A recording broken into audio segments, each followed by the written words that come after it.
Hola, muy buenas tardes. Estamos en el viaje del sonámbulo. Y damas y caballeros, estamos en el contador final para irnos a final de temporada. Pero obviamente ya tuvimos a Mayra, ahora tenemos a Esther. ¿Por qué señalo esto? Porque las han de haber visto en más de un episodio en donde tenemos entrevistas rápidas en la FIL o más referente a el especial de terror, donde aparece nuestra queridísima Esther. En esa ocasión ella fue representante de la literatura infantil de terror, pero aquí me agrada la idea de ya tener un programa específico para ella, porque a veces no nacemos o mucha gente va descubriendo en el camino que quiere ser. Entonces, saber la ruta para convertirte en un escritor, la ruta que toman los escritores o qué nos lleva de un género a otro, o a veces nosotros soñamos con una cosa y la vida nos lleva a otra, es muy importante. Entonces, en este episodio vamos a ver prácticamente ese camino de esta maravillosa escritora. Ella actualmente tiene 2 libros que son que es Mía y Patilu, ¿verdad, Esther? Sí, así es. Entonces, hola Esther, buenas tardes, ¿cómo estás? Muy bien, buenas tardes a ti, Luz, gracias por la invitación. Aquí lista para platicar. Ya tenía tiempo que nos debíamos este programa. Así es. Y bueno, esperamos que en este mes de los niños pues les llegue las voces femeninas de la escritura. Es que precisamente es eso, ¿no? Como yo ya me estoy yendo y no voy a llegar al Día del Niño, pues estoy como que echando la carne al asador que tenía planeada para ese día. Entonces, pues bueno, vámonos a bien tu semblanza, por ejemplo, que tú saliste de la escuela de periodismo. Entonces, ¿qué te lleva del periodismo a la literatura infantil, por ejemplo? Fíjate que fue al revés. Resulta que yo trabajaba ya, yo tengo 2 carreras. La primera es que soy secretaria ejecutiva egresada de una escuela precisamente de la ETIC número 3 y salíamos con unas carreras antiguas, unas carreras técnicas que era de secretaria. Entonces cuando yo empiezo a estudiar ya soy secretaria ejecutiva. Era la secretaria del Departamento de Ingeniería, que era una empresa de almacenamiento de granos. Yo trabajaba con un ingeniero que era donde se guardaban los granos del país, el frijol, porque en aquel entonces, en 1980, México era productor de frijol y de maíz, principalmente arroz y todos los granos que se producían en México. Y esta empresa los resguardaba en sus bodegas a nivel nacional. En todos los estados tenían bodegas. Y yo trabajaba en el departamento de ingeniería. De ahí me invitaron a ser secretaria de la secretaria adjunta de la dirección, pero pues pensé que tenía que ponerme muy lista, ¿no? Y me fui a estudiar, pero en lugar de hacer cursos de escritura y ortografía, terminé haciendo poesía y cuento en una casa de la cultura de España, con maestros españoles que en aquel entonces tenían un programa en el Canal 11 muy importante que se llamaba Sopa de Letras. Y yo estuve trabajando, con uno de ellos yo estuve muchos años. Así es que cuando yo regreso de estos talleres, voy de las gracias y decido meterme a la preparatoria y a la carrera de periodismo. Empiezo a trabajar periodismo y bueno, las técnicas de periodismo no tenían nada que ver con la escritura de cuento y poesía, obvio. A mí me costó mucho trabajo y mis compañeros de la escuela terminaban diciéndome que yo escribía diferente a ellos. Quizá por eso me dediqué un poco más a la cultura que en sí al periodismo.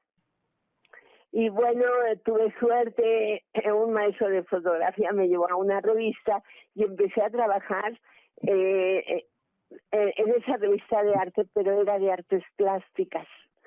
Y bueno, pues después de terminar la carrera me iba yo a los museos a tomar cursos de pintura con los mejores críticos, que en aquel entonces era Teresa del Conde y Alberto Manrique. Y bueno, fue una suerte trabajar con Hugo Covantes, que era un escritor también, periodista del periódico. Él trabajaba en el periódico Novedades tenía una cartelera muy importante. Y de ahí él empieza a hacer una revista que se llamaba Galería, y yo empecé a trabajar en las artes plásticas con él. Me fue muy bien porque llegué a entrevistar a Cuevas, a Alfredo Salce, a Chávez Morado, a Felgueres, a una serie, y luego me dediqué a entrevistar mujeres. Empezó a dárseme, estos son los hombres y ahora, ¿qué pasa con las mujeres? Y empecé a trabajar con mujeres. Así fue como empecé el periodismo. ¡Guau! Oye, mana, tú deberías estar entrevistando, no yo. Claro. Y luego en esa empresa, pues terminé, mira, llegó alguien que tenía que terminar con la empresa. Era una cuestión política con la empresa y terminaron con la producción del país. Y bueno, pues hoy no tenemos producción, como tú lo sabes. No hay producción ni de maíz ni de frijol, pero además yo entré precisamente a un laboratorio y aprendí a analizar el arroz, el frijol, todos los granos, los hongos que tenían los granos, y me encantaba ayudarles a los laboratoristas de esa época. Sí, aprendí muchas cosas. ¡Wow! ¿Y cómo es que empiezas a publicar? ¿Empiezas por la revista? Sí, mira, cuando ya terminé, pues hubo un problemísima muy fuerte, porque pues yo era secretaria ejecutiva y ganaba bastante bien ahí. Además de que salía a las 3 de la tarde, ganaba bien, tenía vacaciones un mes, tenía nos daban 3 meses de gratificación, entonces pues la verdad me iba mejor que en un periódico, porque el periódico no ganaba lo que yo ganaba ahí. Por eso me interesó irme a periodismo cultural. Entonces, bueno, pues el periodismo me daba pues así como mi extra, pues. Pero en realidad por eso nunca entré a un periódico, porque yo allí ganaba más. Y luego hicieron un boletín de granos y yo empecé a jugar a la entrevista con mis compañeros, y como todos me conocían, pues todos me respondían bien. ¡Wow! Bueno, lo que sí me gané en ANSA, se llamaba la empresa, eran almacenes nacionales de depósito. Lo que sí me gané en ANSA fue que el cariño de mis compañeros, que siempre me vieron estudiar, y entonces pues me daban la mano y me echaban porras y me ayudaban. ¡Ay, qué padre! Pero Sí, fue una época muy padre. no, es que sí hasta a mí me dibujas una sonrisa, pero no manches, qué envidia de sueldazo. Bueno, sí, porque en aquel entonces a mí me pagaban, no mucho por mis entrevistas, pero ya me pagaban, o sea, yo empecé el periodismo ganando. Ay, porque mis compañeros que salían iban de gratis. Les decían, sí te publicamos en el Excelsior, pero no les pagaban. Ay, mana, ¿qué te digo? Yo hago el podcast y nadie me paga. Sí, no, la verdad es que no quiero pagar nada. No, Siempre ha sido así, con el periodismo serio. Bueno, yo digo que con el arte en general, yo creo que cualquier rama del arte, pues es lo mismo. No hay dinero.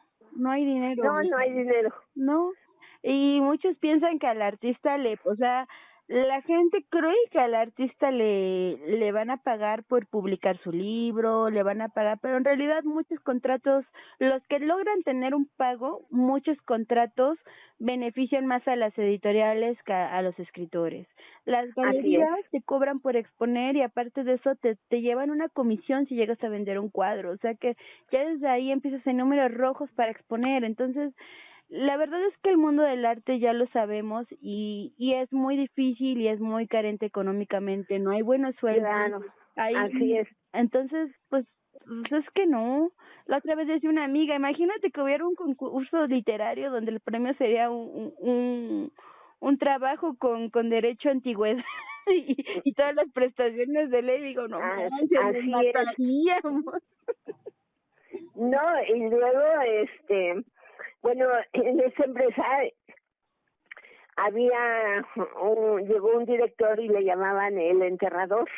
Por ahí tengo un cuento que, bueno, ya sé dónde está, y luego te cuento.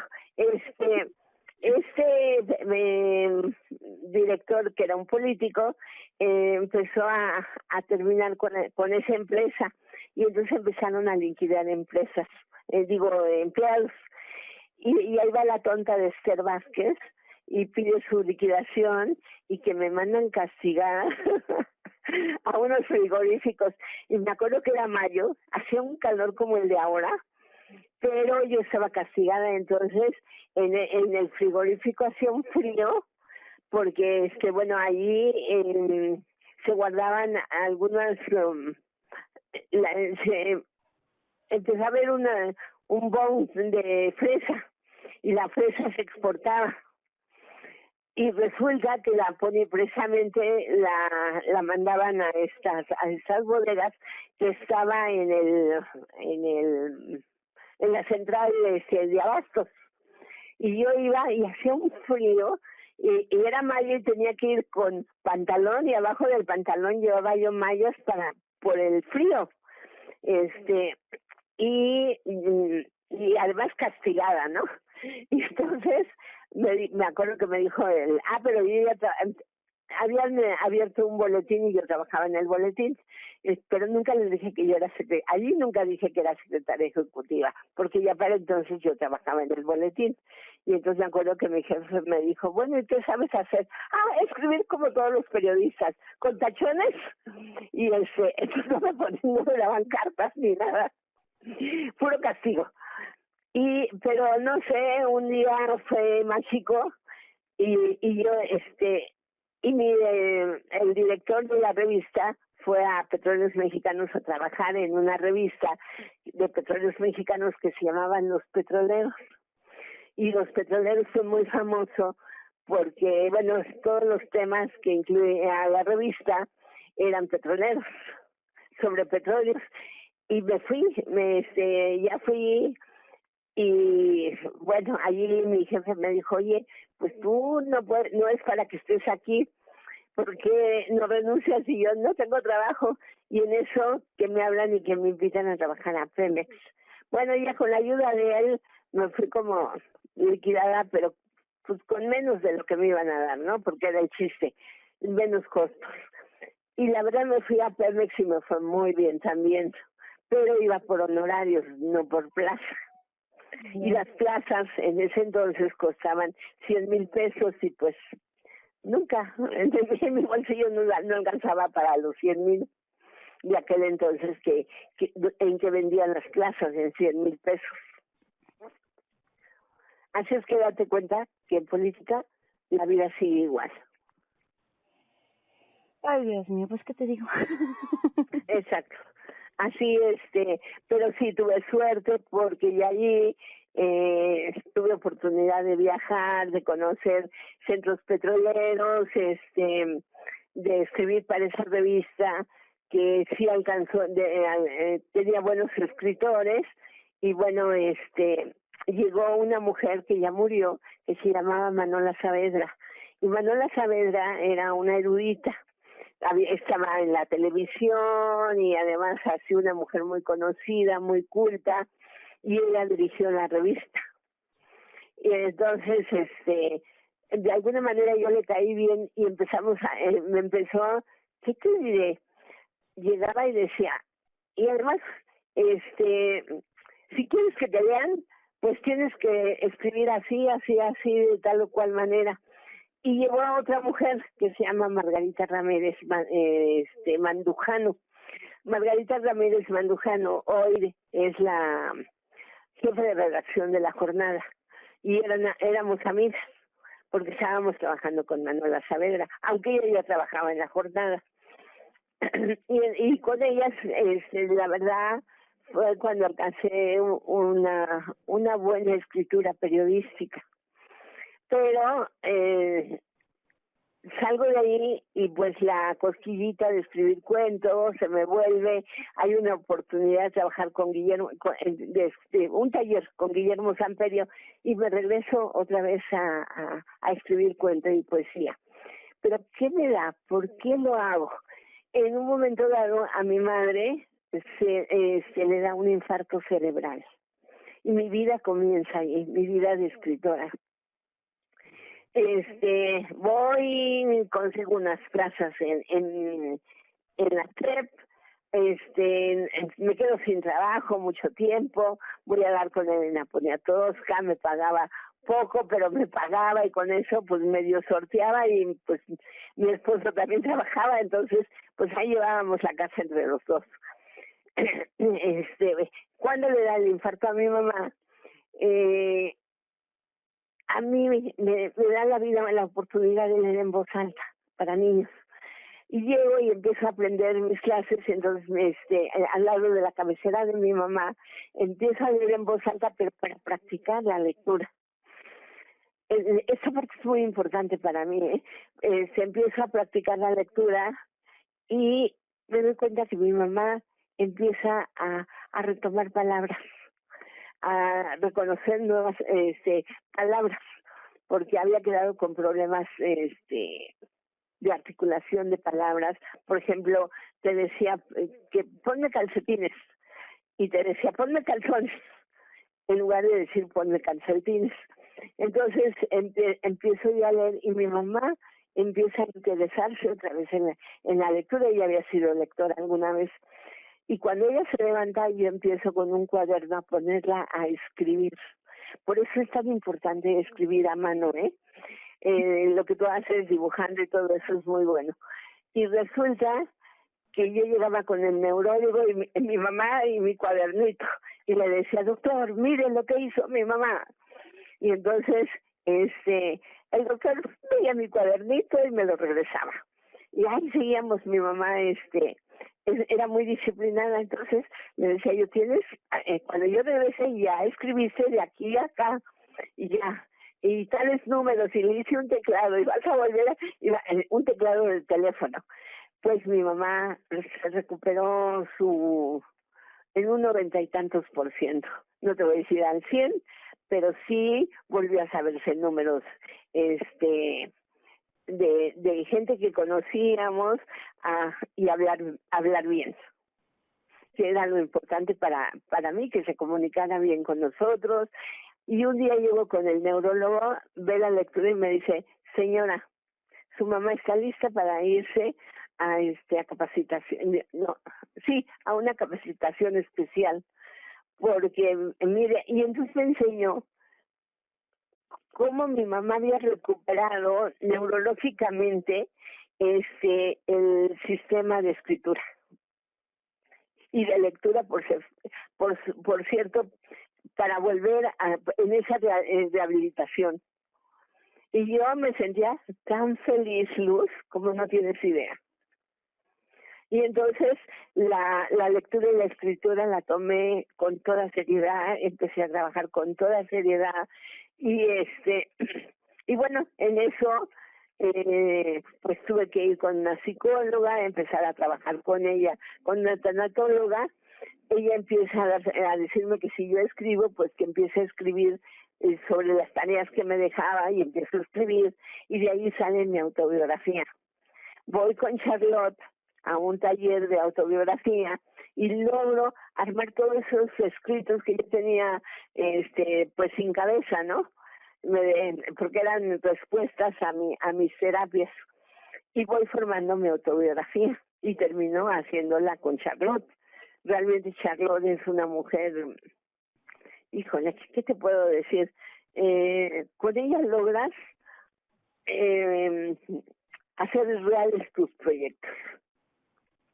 Y ahí hice real mi proyecto de semblanza.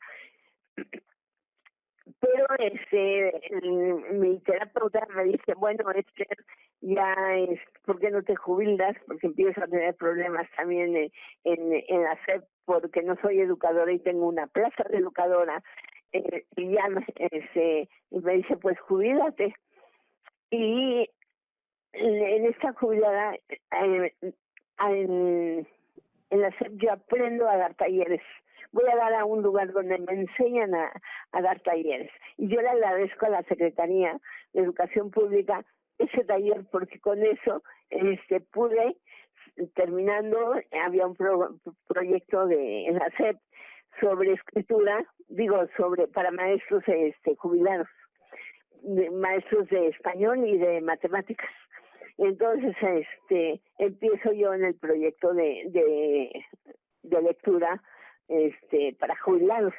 Logro jubilarme, en mi autobiografía hay algo que le hice, que era mi proyecto de vida. Y mi proyecto de vida es escribir y leer. Y ahí logro hacer el ensayo que dice La lectura y yo, que es un ensayo, ese es un ensayo sobre para gente que se quiera dedicar al proyecto de promoción a la lectura. Así salen esos dos libros. Y bueno, ahí empiezo a trabajar con los niños, a leer cuentos para niños, y de ahí salió Patilú y todos los cuentos infantiles que he hecho. Sí, es así. Viéndolo bien, es así como una pequeña novela. Pues es que muchas veces los caminos que nos lleva la vida, pues están... La vida te va llevando lo que tú necesitas. Porque si tú, Mauri, cuando yo trabajaba en Pemex, la vida, yo hubiera deseado quedarme en Pemex, porque ganaba bien. La verdad ganaba bien, aunque estaba por honorarios. Pero la vida me llevó me hizo llegar a la SEP, y ahí es donde aprendí con las educadoras a dar talleres infantiles. Y gracias a eso, pues durante mucho tiempo, siempre he ganado extra, entonces me ganaba un extra aparte de mi sueldo, que sí tuvo que bajar porque me tuve que jubilar antes de tiempo. Tenía yo 42 horas y casi, yo creo que me jubilé con una plaza y 1 o 2 horas más. Entonces no me jubilé completa, pero pues esto me ha servido para mantenerme económicamente. Es que a veces así es esto, ¿no? O sea, verdaderamente mientras puedas pagar la renta y comer. Ajá, exacto. Y bueno, tuve suerte en mi mejor época de que me vendieron del departamento donde habito, que algún día lo conocerás, porque pues tú sabes que es la sede de Aquelarre. Venimos a trabajar aquí cada 8 días, y bueno, ahí se me empieza a dar pues todo lo que es la escritura. Fíjate, justamente era de los puntos que quería hablar, ¿no? Porque sé que tienes premios, diferentes premios. Entonces, si nos puedes presumir de eso, por favor. Bueno, mira, cuando estaba yo en ANSA todavía, me fui a unos talleres que daba el ISSSTE, porque entonces esos talleres había uno que lo daba, ¿cómo se llama? El de, se me fue el nombre del escritor. Y entonces lo daba y todo el mundo quería tomar talleres con él. Y yo dije, no, pues yo también. Pero cuando llego, no entré a su taller, pero entré con una persona, amigo de Otto Raúl, y empiezo con un escritor salvadoreño, y con él empiezo a trabajar y me gano el primer lugar de cuento en un encuentro de talleres literarios del ISSSTE, y esto fue después del sismo de 1985. Me gano mi primer lugar con un cuento que se llama, fue uno de mis primeros cuentos publicados. Mi primer cuento publicado se dio en los 90, en la revista El Cuento. Edmundo Valadez. Todo el mundo quería tomar talleres con Edmundo Valadez. Y entonces, pues yo también, ¿verdad? Pero no, al final, me tocó, Raúl González, que es guatemalteco, me acuerdo que cuando me da el premio me dijo escritora, y algo muy importante, que yo tenía que asumirme como escritora. Y creo que eso sí lo hice desde el principio. Que aunque te hagas un cuento, ya lo hiciste, y si lo hiciste bien, ya eres escritora. Y tienes que asumirte, porque si no, nunca lo vas a hacer. Pues sí. Y eso es importante, porque eso es lo que te va a dar seguridad en la vida. Pues sí, yo creo que el síndrome del impostor es más común de lo que la gente cree. Exacto. Y parece absurdo decir que es normal sentirse así, pero, o sea, sí, a todos nos da, pero no es normal quedarte ahí. Tienes que creerte el papel que estás haciendo, de que tú eres escritora, tú eres artista, tú eres el abogado, no lo sé. Eres la bruja. La bruja del cuento y la bruja. Tienes que creértelo. Sí, entonces la lección de vida que has tomado te la debes de creer. Está muy bien tener tus dudas, tus complejos, porque es normal, todos lo tenemos. Lo que no es normal es quedarte ahí. Ahora mira, con la lectura, y también me di cuenta de una cosa, porque me tocó trabajar, por ejemplo, uno de los trabajos difíciles con la escritura fue llegar a una secundaria. Tú sabes que los niños de secundaria lo difícil que son hoy y siempre, ¿eh? Entonces, a mí me tocó un grupo como de 14 niños yo no te voy a decir que los 14 eran adictos, pero de que los 14 habían probado droga, la habían probado. Y me doy cuenta, se van por la droga porque tienen baja autoestima. Cuando tú empiezas a una persona a levantarle la autoestima, los chicos van cambiando. Y tienen cosas que hasta te sorprenden. Por eso amo la lectura y la escritura. Es que, hay varias veces que se lo digo a Sandra, ¿no? Pero el arte es comunicación. La función de cualquier rama del arte es la comunicación. Cualquiera. Entonces, un cuento comunica, una pintura comunica, un diseño comunica. Entonces, no hay nada ajeno a la comunicación dentro del arte. Entonces, son las vías comunicativas que elegimos de preferencia, y prácticamente eso es un artista. Pero ahora sí que sí es un canal que escogemos para salir, para ir más allá. Así es. Y me gané otros premios, menciones honoríficas, pero yo creo que el primer lugar en el encuentro del ISSSTE, pues fue muy bueno. Y luego mi cuento, Edmundo Valadez, un cuento chiquito, lo publica. Y no sé, un día llegó, fíjate, esa es una coincidencia, ¿eh? Llego al Juglar, la librería del Juglar, y de repente hay un grupo de cuentacuentos y alguien contando mi cuento. Y yo, wow, esta no me la sabía ni me la creía, y no me avisaron que iban a leer mi cuento. Entonces iba yo con una amiga que llegamos de pura casualidad, entramos y que cuentan mi cuento.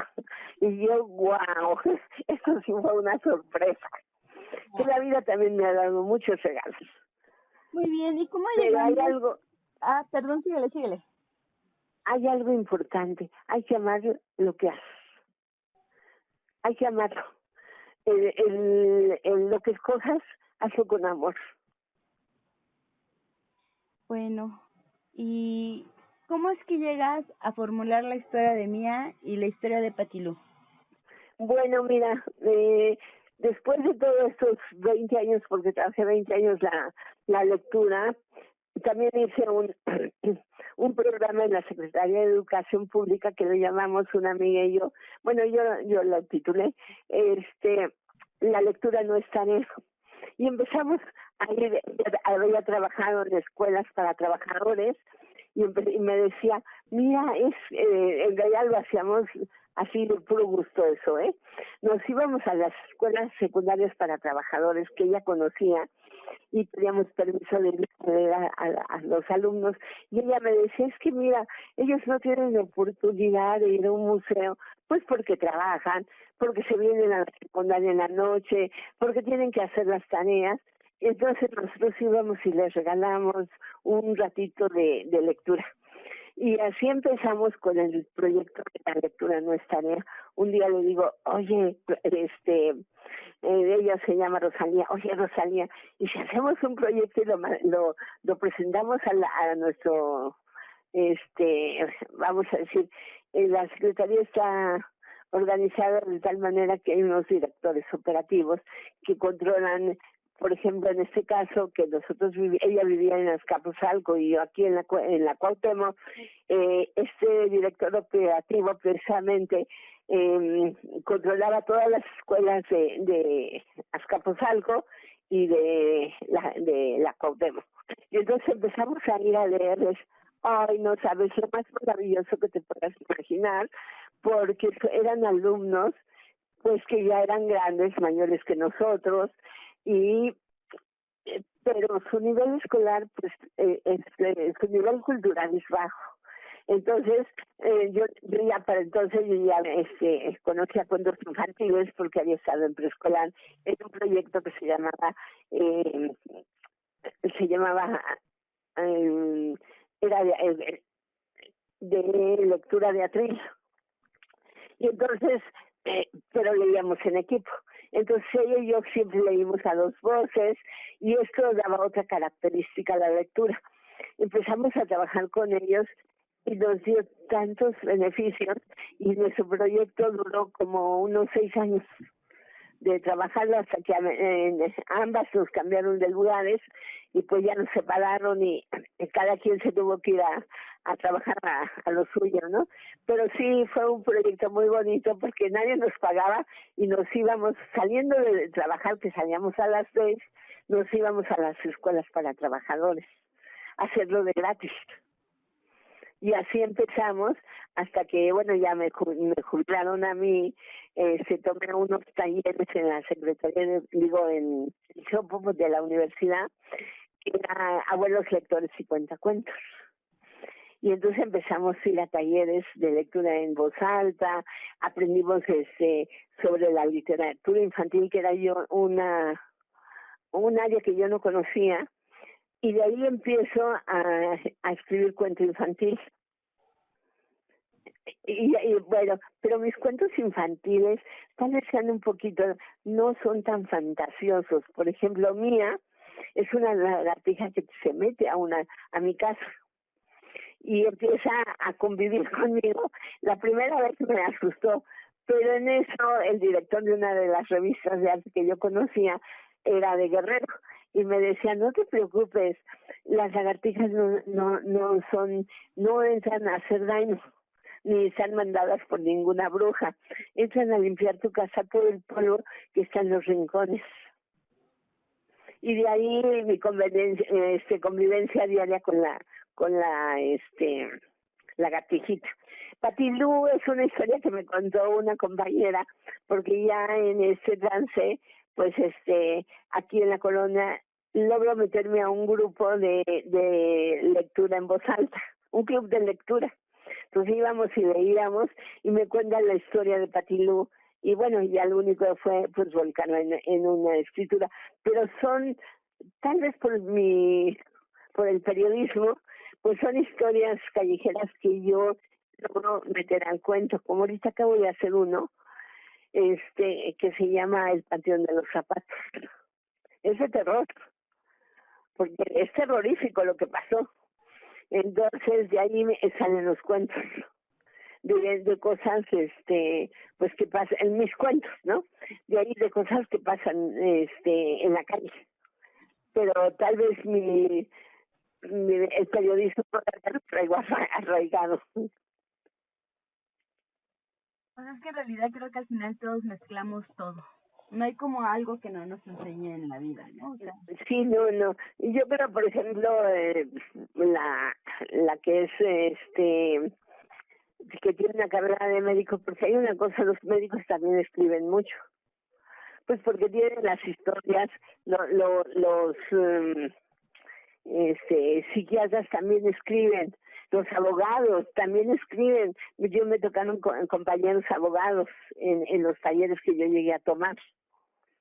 Teníamos abogados, en el taller de Aquelarre, ahí, en este grupo que estamos, ahí está Ani, está Gloria, está Mayra, que son psicólogas de diferente área, pero las tres, ¿quién más? Es Gloria, Ani, está Mayra, ¿quién más? Hay otra, son cuatro. Pedagoga que es Lupita. Entonces cada quien va escribiendo, pues yo creo que de acuerdo a su carrera, ¿no?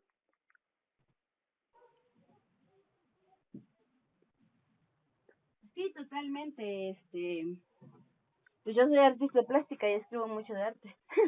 Claro, así es. Y bueno, en el arte, bueno, a mí se me da un poco también el colorido, porque además tuve que hacer una especie de especialidad en artes plásticas para poder hablar de ello. ¿Y qué fue de historia del arte? Mira, te voy a decir dónde aprendí yo de arte, en el Museo de Arte Moderno, y allí iba yo cada que había, entonces la directora daba unos muy buenos talleres sobre alguna corriente.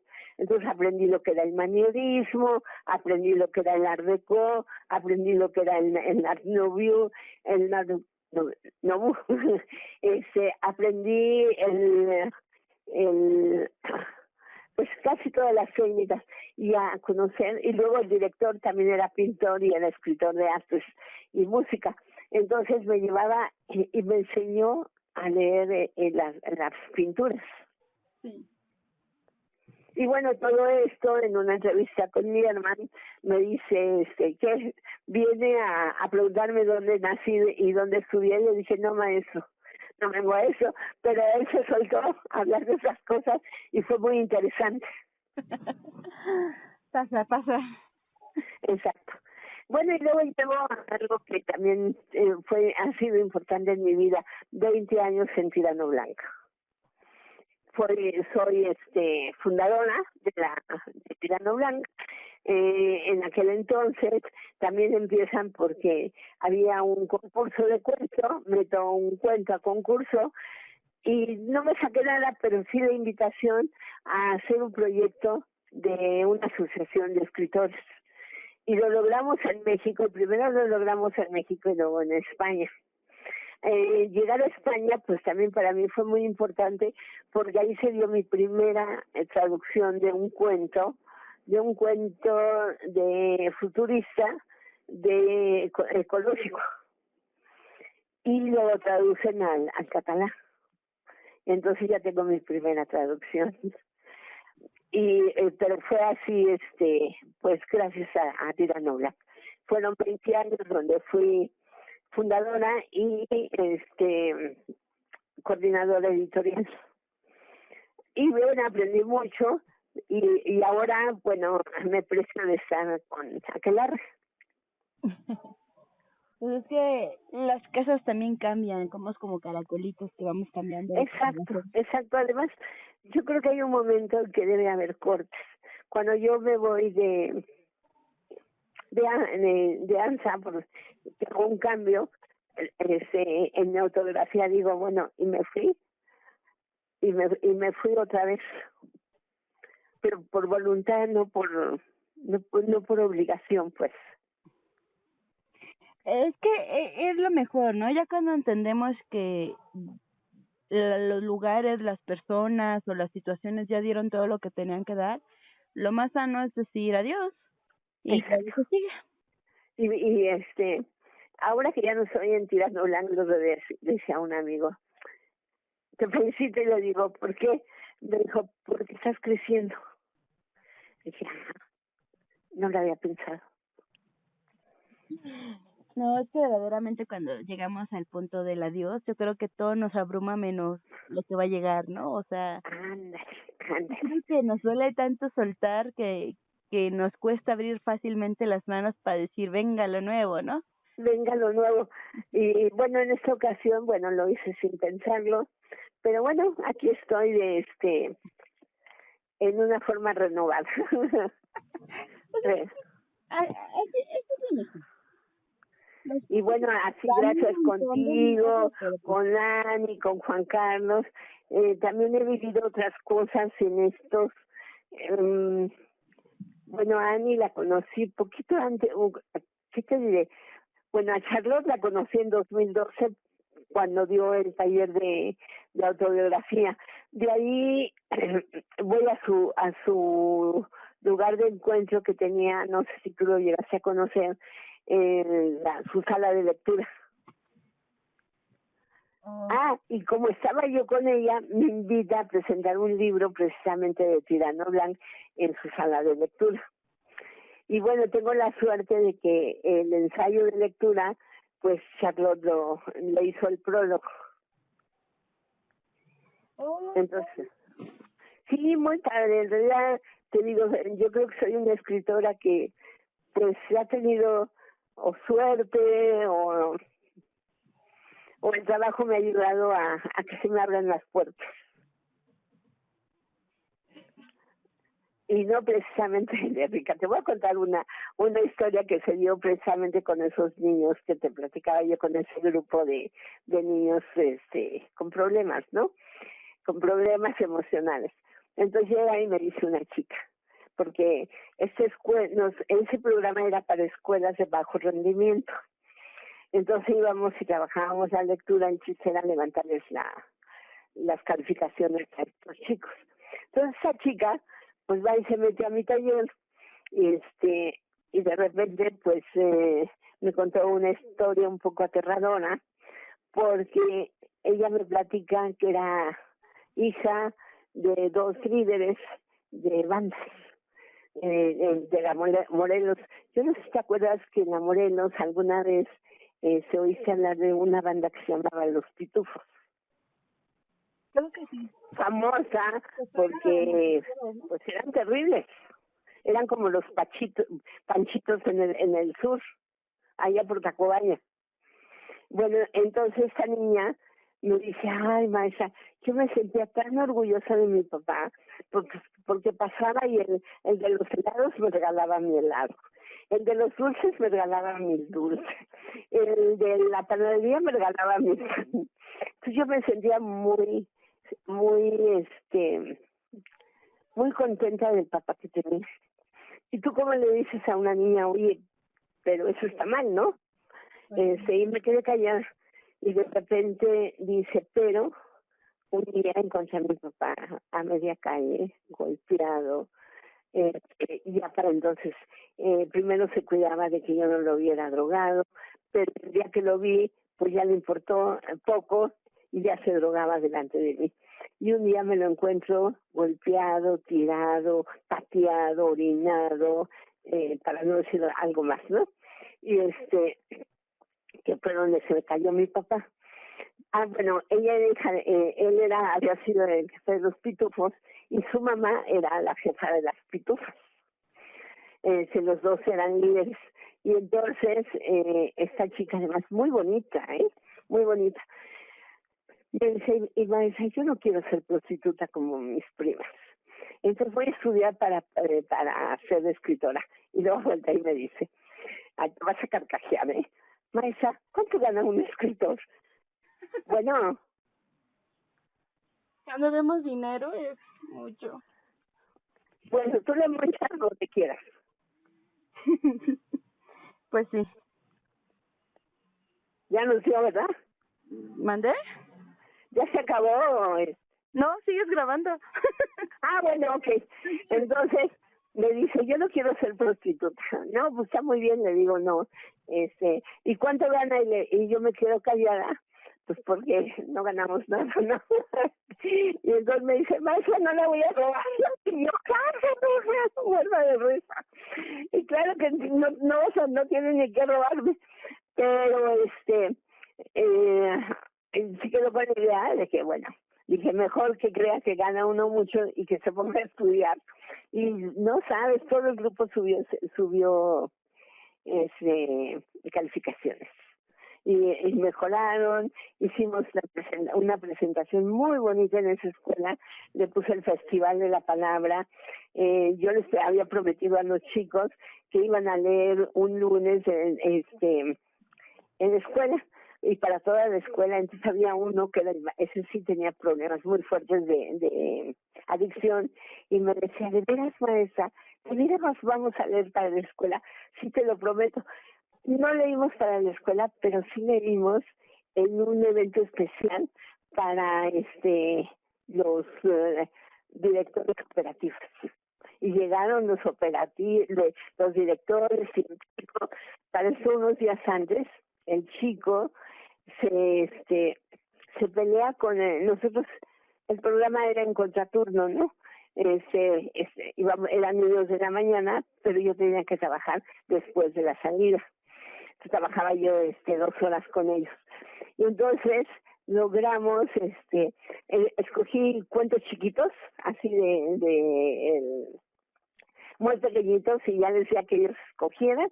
Hicieron unos antifaces, y uno me encantó porque era un cuento de Tolstoy, donde el personaje es un pepino, y entonces se hizo un antifaz de pepino, y el pepino habla, y entonces era el que cuenta el cuento. Y yo así, wow, lo logré con estos chicos, ¿no? Entonces todos hicieron sus antifaces, y leímos en ese festival. No sabes, la directora estaba contentísima porque me dijo, Esther, es que si lo logras, ya estos niños salen adelante. Y eran de segundo año. Los niños de segundo año son los más difíciles, pues lo logramos. Te digo, entonces se peleó con el encargado de en la tarde, y se le miente a la madre, y me dice, no, pues está castigado, porque ya nos iban a correr a todos, a él y a mí, a todos, ¿no? Entonces logramos que no, le dije, pero el festival ya estaba. Dije, bueno, maestra, no se preocupe, yo tomo el lugar de Alan, y de con las chicas, no hay problema. El programa sigue aunque no esté Alan. Yo, ese día que íbamos a hacer el programa, y me dice la directora, Esther, Alan vino a pedirme perdón, a pedirme que de favor le permita leer delante de los funcionarios, y le dije que sí. Ay, no sabes qué maravilla. Venía muy uniformado, venía con su mamá acompañado, y eso que estaba expulsado por 8 días, y se enfrenta a todos. Si dejó las drogas o no, a lo mejor sí, pero de que se interesó en otras cosas, se interesó en otras cosas. Por eso sigo amando la lectura y la escritura. Ay, es que... Porque fueron unas experiencias bárbaras, ¿eh? Ya con todo lo que me estás diciendo, mana. Sí, no vas a amar escribir eso. ¿Qué crees? ¿Qué? Ya se acabó el programa. Ay, bueno, no importa. La gozamos tú y yo. Oye, qué rápido se fue. ¡Ay, sí! Espero se oiga muy bien. Va a quedar increíble, vas a ver. La verdad fue un gusto tenerte aquí. Ya tenía muchas ganas de este programa, pero ay, por eso ya ahorita que estamos en la recta final dije, no voy a agendar a nadie nuevo, voy a terminar todas las que ya prometí y nos vamos. Ajá. Pero vas a ver que en algún momento se vuelve a abrir. Mira, cuando yo trabajé precisamente en ANSA, tuve de jefe un abogado. Y de repente un día yo llegué muy triste porque, bueno, había terminado con el noviecito de toda la vida, ¿no? El noviecito estudiante de estudiar medicina. Y bueno, pues, el cuate en un servicio se metió con una enfermera y bueno, terminamos. Y en eso me dice mi jefe, ¿por qué está triste? Y le dije, pues yo creo que hasta las lágrimas se me habían salido, ¿no? Y entonces le digo, pues terminé me dijo, mire, no llore, las cosas cuando pasan, pasan por algo. Y no porque no convenían, al contrario, porque convenían. Y bueno, de repente no te la crees, pues porque te quedaste sin trabajo. Yo sé lo que es quedarse sin trabajo, sé lo que es andar volanteando, porque yo decía, bueno, no entrego el currículum, lo andaba volanteando, allí casi en la esquina parada, entregándole a medio mundo mi currículum. Pero en algún momento se te vuelven a abrir las puertas, y para mejorar.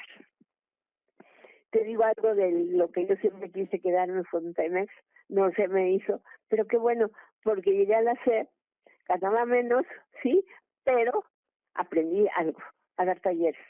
Pues es que yo creo que al final de cuentas, o sea, verdaderamente con que te vas. Entonces, De verdad se queda contigo al final de todo, ¿no? O sea, tienes dos, exacto, o eres la persona que vivió toda la vida para estar económicamente bien, que tampoco está mal, o eres la persona que se va con un montón de vivencias y satisfacciones, o sea. claro, convivencias y satisfacciones. Y bueno, Dios no te deja, no te vas a morir de hambre, porque yo nunca me morí de hambre, pero sí me acuerdo que sí me estresé porque mi marido, bueno, yo me quedo sin trabajo y mi marido liquidado. Él pide su liquidación, viene y me entrega su cheque de liquidación y me dijo, me decía Monina, ¿no? Entonces me decía, Monina, ese es tu gasto de todo el año, su cheque. Uy, Y no creas que es maravilloso. Cuando ya yo precisamente llega el año, yo tenía 8 meses sin trabajar. Y pues el dinero empezó a bajar la cuenta. Y yo decía, en la torre, no encuentro trabajo y el dinero, pues ya nos queda poco. Ya nos queda nada más para unos meses para comer y pagar gastos. Pues no, después de eso encontré trabajo. Y ya cuando encuentro trabajo yo decía, bueno, ya saco los gastos más íntimos y por lo menos puedo ir chiquiteando el último dinero que nos quedaba. Y un día me dijo, deja de preocuparte, el que tiene que preocuparse soy yo. Porque me dijo, y voy a hacer lo que yo quiera. Y a él también empezó a dar talleres y le fue muy bien. Lo único es que pues no convivíamos porque a él iba bien sábado y domingo. Y yo en esos días me quedaba sola. Pero también fue bueno porque pude quedarme con mi mamá. Entonces ahí la vida va jugando contigo, pues sí, pero para bien. pues sí, ahora sí, bueno, uno no sabe por qué estamos recorriendo a veces estos caminos y pues al final a lo mejor sí llegas al punto que tú querías después, pero si lo hubieras llegado antes estarías con sin la mitad de las experiencias que tienes ahora y cosas así, y entonces Exacto, ni siquiera podrías exacto, aprovechar varias oportunidades que tendrías sin tanta experiencia o claro. sin tantos recursos, no lo sé, es una. Pues es que no sabemos, ¿no? Son los caminos ahora sí como la canción, son los caminos de la vida y pues hay que Mira, yo saberlo ahorita recorrer conozco, con sabiduría. y lo que tú le acabas de decir del dinero, mira, yo conocí una familia, eran 11 hermanos, y los papás tenían una patente internacional para de una agencia aduanal. Tú no sabes lo que ganan esas gentes, ¿eh? Mucho dinero.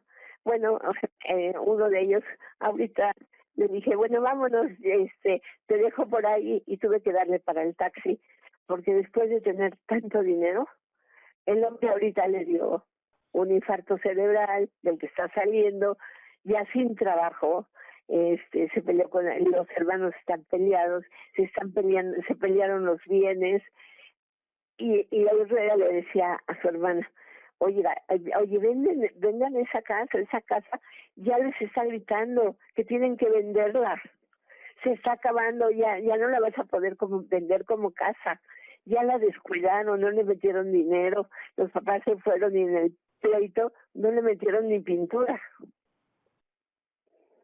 Entonces, sin trabajo, sin todas las garantías que tenemos nosotros, y sin embargo ahí subsisten.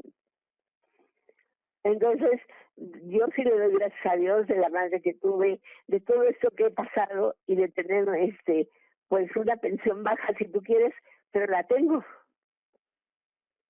Pues sí, es lo que te digo. Yo la otra vez aquí tengo un colaborador que es Estalmir que dijo, no, mi propósito de vida es poder pagar la renta de aquí hasta el último día.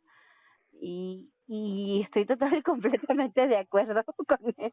Y tener para Claro. comer 3 veces al día y la renta, pues ya es a lo Sí, que aspiramos actualmente, ¿no? Sobre todo en artistas, pero bueno. así es. Se nos está acabando el tiempo extra, entonces rápidamente algún mensaje para las personas que quieran empezar a dedicarse a la lectura o a la escritura.